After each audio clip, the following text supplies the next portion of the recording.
Olá, eu sou o Padre Beto e começa mais um Humanidade Livre, um programa que tem o apoio cultural da Alimentos Mezzani. Mezzani você conhece, né? É tradição, é qualidade, você sabe com o que você está mexendo, que produto você tem nas mãos.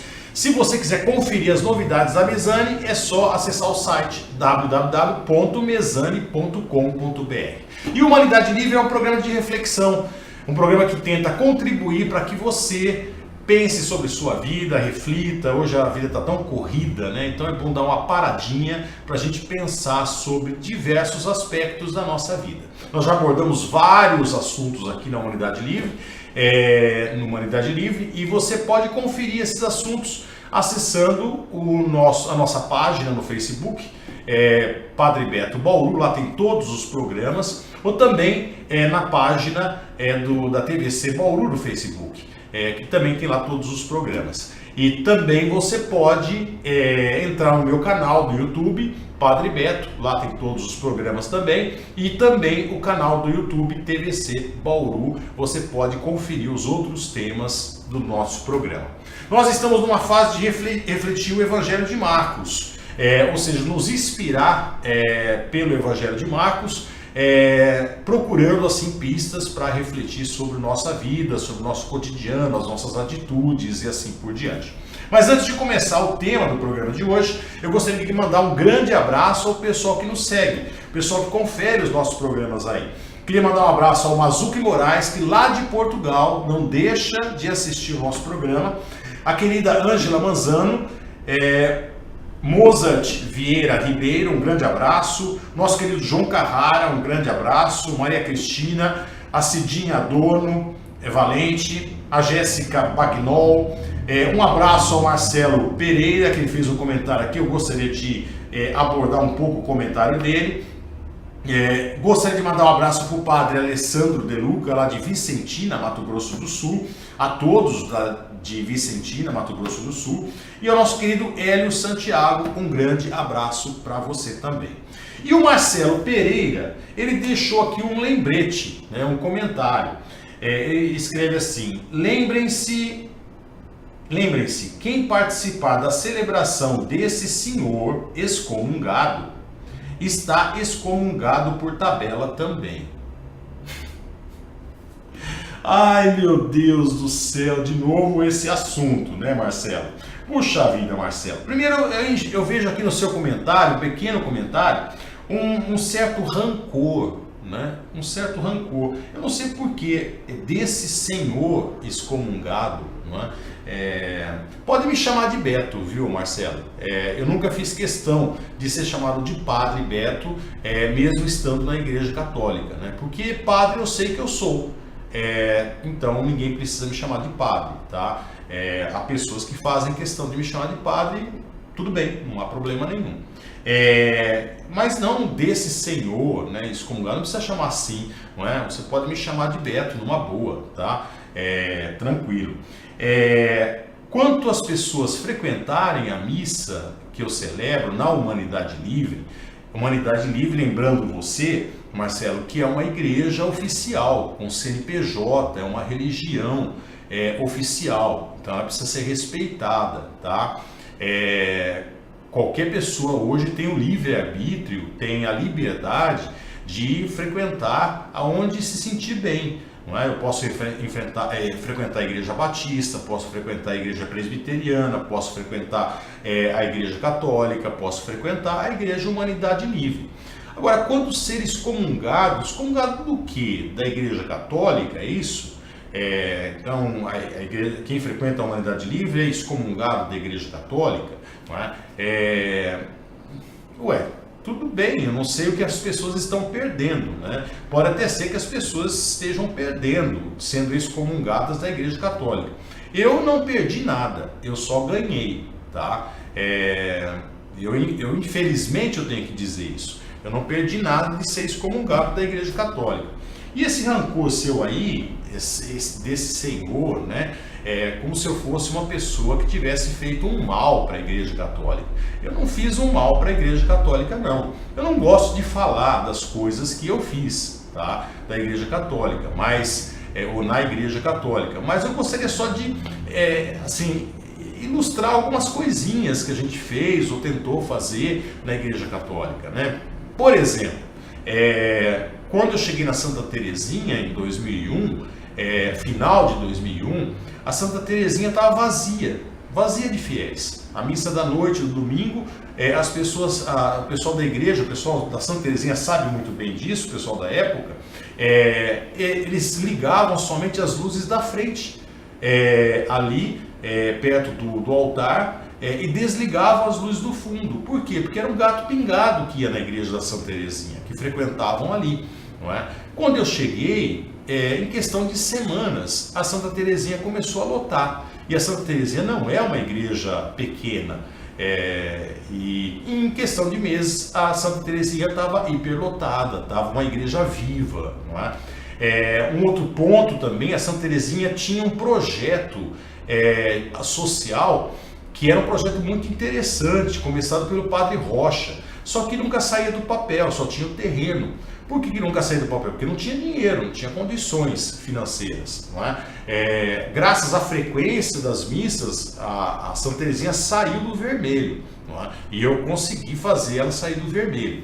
Mas quem construiu o projeto social da Santa Terezinha foi o papai aqui, fui eu, tá? Eu consegui dinheiro lá da Alemanha, convenci os alemães, apresentei o projeto, os alemães vieram ver o projeto e resolveram financiar o projeto. Hoje o projeto é um projeto realizado, construído, já não está mais na mão da Santa Terezinha, me parece que está na mão da Fundação Toledo, quem está administrando lá, mas aquele prédio, quem construiu, quem conseguiu verba, né, foi o papai aqui, não é? Depois o papai aqui foi lá para o Santuário do Sagrado Coração. O Santuário do Sagrado Coração a gente começou a celebrar no salão, não tinha ainda, não estava construído ainda. E poucas pessoas frequentavam o Sagrado Coração também. E eu fui para lá, as pessoas migraram para lá. E lotou o salão, e com essa lotação de pessoas nas duas missas que eu celebrava lá, não é? Nós conseguimos terminar a igreja. Uma boa parte daquela igreja lá foi construída pelos fiéis que frequentavam as minhas missas, não é? Quando a nave central foi construída, eu tinha quantas pessoas por missa? Cerca de 1.200 pessoas por missa. Tinha pessoas que vinham de Pederneiras para participar das missas celebradas, presididas pela gente, Lençóis, não é? Enfim, fora tudo aquilo que um padre faz em favor da comunidade. Quer dizer, eu não fiz nenhum mal à Igreja Católica, não é? A minha esperança é que a Igreja Católica mudasse, não é? Se transformasse. E eu sempre fui um padre muito aberto à discussão, muito aberto ao diálogo, nunca me neguei a entrevistas, a participação em entrevistas, em redes sociais, e nunca fui uma pessoa que se negou a responder perguntas. Então, quando me questionaram em 2013 o que eu achava da moral sexual da igreja, eu falei a minha verdade. Eu disse, olha, a moral sexual da igreja tem que ser alterada, porque ela mais mal faz para o ser humano do que bem. Ela não educa o ser humano para uma vida saudável, não é? Desde a questão da masturbação até a questão da homossexualidade, da bissexualidade, que são sexualidades que precisam ser reconhecidas como sexualidades, não é? E não podem ser reprimidas, né, como o catecismo da Igreja Católica faz, né? O gay pode frequentar a Igreja Católica, mas ele tem que viver em castidade, não é? A sua vida inteira. Isso não se encaixa mais no século XXI. Mas eu expus somente as minhas ideias, não é? O bispo da época não entendeu assim e resolveu aplicar a pena máxima da Igreja Católica na minha pessoa por uma questão de ideias, não é? O Beto aqui nunca teve uma vida dupla na Igreja Católica, sempre seguiu corretamente o celibato, nunca tive nenhum caso com ninguém, sempre procurei fazer o meu melhor, não é? E recebi a excomunhão, não é? O que foi ingrato não só comigo, mas com a minha família também, não é? Se o Bauru 2000 no Buji, lá o bairro Bauru 2000, se ele tem uma capela hoje, que é a Capela de Nossa Senhora do Carmo, que foi a primeira capela de Nossa Senhora do Carmo de Bauru, se ele tem essa capela foi graças à minha mãe e graças ao meu pai. Minha mãe que doou o terreno e meu pai que construiu a capela e entregou para a diocese. Não é? Foi um presente para a diocese. Enfim, você me tratar assim, esses senhores comungados, então você talvez não conheça a minha história, né? Então precisaria conhecer um pouco mais a minha história, não é? E na verdade, quer dizer, nem as ideias elas foram um motivo da excomunhão, mas no fundo, um grande motivo da excomunhão foi a inveja de muitos companheiros padres, o que é uma vergonha, não é? Padre tem inveja de padre. Nós todos deveríamos ser irmãos do sacerdócio, não ter inveja. Não é? Inveja é uma coisa muito feia, uma coisa muito ruim, é uma coisa muito anticristã. Não é? Então, na verdade, o que está de pano de fundo aí da excomunhão é a inveja, e o pretexto foi as ideias que eu tinha sobre a moral sexual da igreja. Aí me falam também, né? Falam às vezes, mas então se você não concordava com as ideias da Igreja Católica, por que você foi ser padre na Igreja Católica? Ora, a questão não é simplista dessa forma, não é? Eu nasci católico, praticamente. Meus pais eram muito engajados na Igreja Católica, eu cresci no catolicismo. Esse é meu berço, não é? Que vejo com muita estima. E eu comecei a atuar realmente na pastoral da juventude, na diocese, numa época em que a Igreja Católica ela vislumbrava mais mudanças. Nós havíamos passado por uma mudança muito grande, que era o Concílio Vaticano II. Para quem diz a Igreja Católica nunca muda ou nunca vai mudar, isso é um grande erro. Não é? Ela vai mudar sim, ela muda sim, ela talvez demore muito, ela seja muito morosa, mas ela muda. Tanto é que o Concílio Vaticano II é uma prova disso. Antes do Concílio Vaticano II, a igreja era uma. Depois do Concílio Vaticano II, a Igreja Católica foi outra, completamente diferente. E na década de 80 nós respirávamos assim uma igreja católica que mudaria mais, né? E principalmente aqui na América Latina, nós tínhamos uma igreja católica muito engajada nas questões sociais, muito engajada em discutir sobre as questões humanas, né? Dos direitos humanos, não é? Então, foi nessa igreja que eu entrei para ser padre, vocacionado, com 27 anos, com 2 faculdades. Eu não entrei por necessidade para o seminário, eu entrei porque eu me sinto vocacionado para ser padre, e eu já era formado em Direito, eu já era formado em História, eu já era professor na rede estadual de ensino e na rede particular de ensino aqui em Bauru. Enfim, eu tinha a minha vida tranquila, eu entrei por opção realmente na Igreja Católica. Por quê? Porque eu vislumbrava uma Igreja Católica que iria mudar, iria se transformar, e eu poderia, como padre, ajudar muito, não só na transformação da própria Igreja, mas na transformação da sociedade para uma sociedade mais humana, uma sociedade mais feliz, não é? É por isso que eu entrei para o sacerdócio na Igreja Católica, não é? Mas eu continuo um pouquinho esse assunto, graças ao Marcelo, depois do nosso break comercial. Eu acho que é até bom a gente tocar nesses assuntos, não é? Porque vai esclarecendo um pouquinho muitas dúvidas que tem por aí. Aguarde só um momentinho, daqui a pouco a gente volta.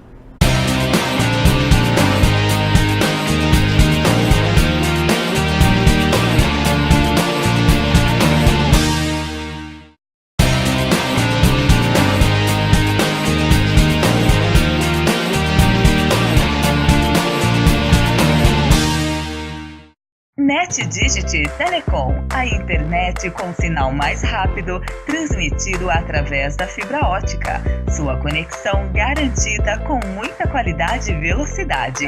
Rua Antônio Alves, 3232, Vila Aeroporto. Telefone 3201-3000. Fique atento, não perca o sinal. NetDigit Telecom.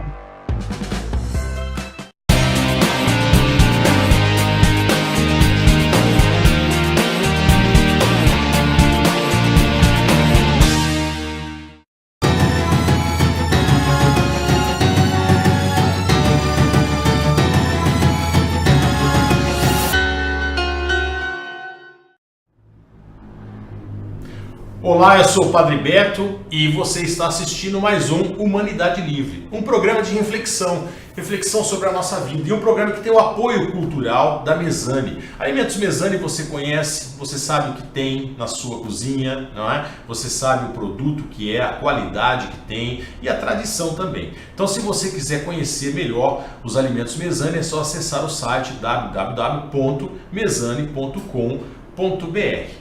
Nós estamos conversando um pouquinho, saímos um pouquinho do nosso tema aqui do Evangelho de Marcos, não é? Nós estamos numa fase do programa que é uma reflexão sobre o Evangelho de Marcos. Não é? Se você quiser conferir os outros programas sobre outros temas, basta entrar na minha página no Facebook, Padre Beto Bauru, ou então na página da TVC Bauru no Facebook. E também entrar nos nossos canais do YouTube, Padre Beto ou TVC Bauru. E hoje nós fugimos um pouco porque houve uma crítica aqui do Marcelo, dizendo que quem participar da missa celebrada por desse senhor excomungado, estará excomungado por tabela. Então eu estou esclarecendo alguns pontos, né? Por que esse rancor aí de escrever desse senhor excomungado, né, e tal, né?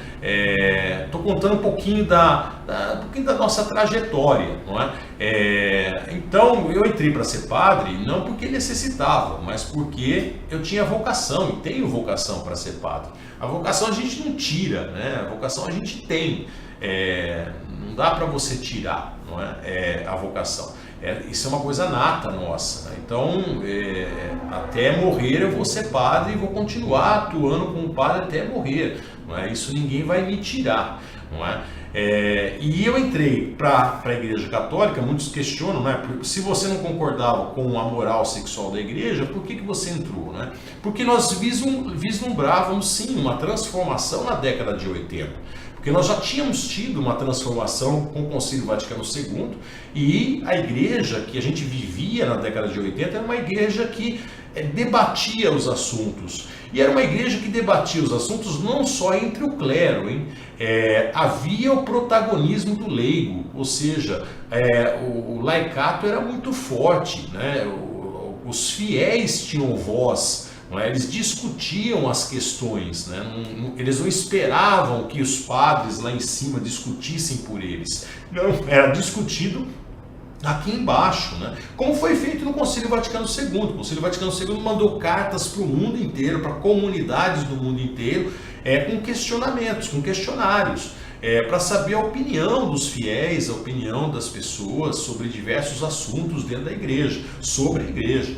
E assim nós vivíamos na década de 80. E aí eu entrei para o seminário.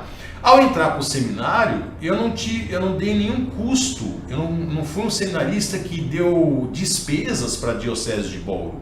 Por quê? Porque assim que eu entrei, como eu tinha a formação já, uma formação acadêmica muito boa, eu era formado em Direito, era formado em História, eu tinha já uma certa idade, 27 anos, não é? O bispo da época, que era Dom Aloysio Leal Pena, ele me ofereceu 2 bolsas de estudo que a Diocese de Bauru havia ganho de outras dioceses, né? A Diocese de Roma e a Diocese de Munique, Alemanha. Então essas 2 dioceses estavam querendo financiar um seminarista aqui de Bauru. E ele então me ofereceu as 2. Ele falou: olha, você tem experiência acadêmica, você tem maturidade, tem idade, você pode fazer essa experiência. E eu, entre uma e outra, acabei escolhendo, entre Roma e Alemanha, acabei escolhendo a Alemanha. E fui para a Alemanha. Aí muitos dizem assim: pô, mas ele estudou na Alemanha, às custas da igreja, como se eu tivesse ido passear na Alemanha. Não é? Gente, estudar na Alemanha é barra pesadíssima, tá? Eu até nem pensei nisso. Eu sou uma pessoa que às vezes toma atitudes sem pensar, não é? E depois de tomar a atitude é que eu vou pensar nas consequências, tá? E foi isso que aconteceu com a Alemanha. Quando eu embarquei no avião da Lufthansa para ir para Munique, aí que a ficha caiu. Eu tinha que aprender o alemão, e o alemão acadêmico, não é? Eu tinha que estudar numa estadual, não era numa faculdade da igreja. Eu tinha que estudar numa estadual como Unesp, como USP, só que nos padrões da Alemanha. Eu tive que aprender o grego antigo, o hebraico antigo, através do alemão, porque ninguém ia me ensinar em português para que eu aprendesse em hebraico ou grego. Eu tinha que fazer as provas em alemão, eu tinha que conviver com uma cultura completamente diferente da nossa. A alimentação também não era a nossa alimentação, eu tive que esquecer o arroz e feijão, porque o alemão não come arroz e feijão. Enfim, eu tive que me adaptar a um mundo completamente diferente do nosso mundo. Foi difícil? Foi dificílimo, tá? Teve momentos que eu chorei no meu quarto sozinho. Além do mais, as saudades do país, as saudades de casa batia muito forte, não é? Então não foi uma experiência fácil. Depois eu me adaptei muito bem. Fiz vários amigos na cultura alemã, na sociedade alemã, fui muito bem na minha faculdade, tirei nota máxima com louvor em teologia. Graças a isso ganhei uma bolsa de estudos para o doutorado. Fui aí então ordenado aqui em Bauru em 98. E o bispo ainda era Dom Aloísio, um cara muito assim voltado para a formação dos seminaristas, e ele disse para mim assim: olha, Beto, aceita o doutorado, volta e faz tudo que eles te oferecerem, não é? E eu segui esse conselho, retornei em 98 para a Alemanha, fui trabalhar como padre na diocese de Munique, porque a bolsa de estudos não era uma bolsa simplesmente assim gratuita, né? Mas era uma bolsa empregatícia, eu tinha que trabalhar para receber essa bolsa. Então eu fiquei encarregado da comunidade de língua portuguesa de Munique. Munique é uma diocese que tem muitos estrangeiros, né? E tem muitas paróquias destinadas a esses estrangeiros. Então tem a paróquia italiana, a paróquia de língua francesa, tem a paróquia croata, tinha a paróquia de língua portuguesa. E eu fui para essa paróquia de língua portuguesa, onde a gente tinha que lidar com 3.500 brasileiros que viviam em Munique, 2.800 portugueses, não é? E os africanos de língua portuguesa. Quer dizer, uma diversidade enorme, foi muito riquíssimo, né? Foi uma experiência riquíssima poder trabalhar com todas essas culturas, né? Apesar de todas elas falarem a língua portuguesa, mas todas eram culturas diferentes. E foi muito interessante fazer isso. E eu fiz o meu doutorado, que eu tive que escrever minha tese. Foi uma tese que no final das contas acabaram tendo 350 páginas, não é? E escrever em alemão acadêmico, não é? Então eu terminei o meu doutorado em 2001, não é? Terminei também com nota máxima, com louvor, e retornei para a diocese de Bauru, quer dizer, a diocese de Munique, que também não teve lá um gasto muito grande comigo não. O que ela gastou na teologia comigo foi simplesmente o seminário, ou seja, o seminário onde eu morei e a comida, não é? Porque o estudo é oferecido pelo Estado, então é um estudo oferecido pelo governo alemão, não é? Então não teve assim um gasto tão grande. E depois o doutorado eu trabalhei como padre, né? Fiz jus à minha bolsa que eu estava ganhando. Então, nem mesmo a Alemanha teve um grande gasto com a gente. Então, o Padre Beto foi um padre que a igreja ganhou de presente, assim, sem ter muitas despesas. Lembrando que um seminarista para a Alemanha, nesses moldes, é praticamente insignificante o gasto dele. Por quê? Porque a Alemanha, não sei se vocês sabem, mas a Alemanha é a segunda igreja mais rica do mundo. A primeira igreja mais rica do mundo é a americana, né, a igreja americana. A segunda igreja é a alemã, não é? Então é uma igreja que tem muito dinheiro, não é? Bom, eu retornei para cá, só que quando eu retornei para cá, eu encontrei uma outra igreja, completamente diferente daquela igreja lá da década de 80. Por quê? Porque ao invés da igreja avançar, como estava previsto, pelo menos, como a gente estava vislumbrando, todo mundo estava vislumbrando, o que o João Paulo II fez? João Paulo II foi esperando os bispos progressistas da Igreja Católica se aposentarem e foi colocando bispos conservadores no lugar deles. E aí, quando eu cheguei, depois de 10 anos de Alemanha, convivendo lá com uma igreja bastante progressista também, porque é uma igreja muito em contato com o luteranismo, é uma igreja com um diálogo muito forte com a igreja luterana e com os problemas da contemporaneidade. Quando eu voltei para cá, encontrei uma igreja bastante fechada, né? Já não tinha mais aquele protagonismo do leigo como a gente tinha na década de 80, a igreja já não se envolvia nas problemáticas da sociedade, era uma igreja muito mais voltada para si. Não é? Então, infelizmente, o meu caminho e o caminho dos outros padres foi se divergindo, não é? Mas eu tentando fazer o meu melhor e, como eu disse no primeiro bloco, não é? Eu consegui várias coisas para a Diocese de Bauru e também atendi a muitas pessoas aqui na Diocese de Bauru. E hoje eu estou muito feliz na Humanidade Livre, que é um espaço onde eu posso amar muito mais o ser humano do que eu amava na Igreja Católica.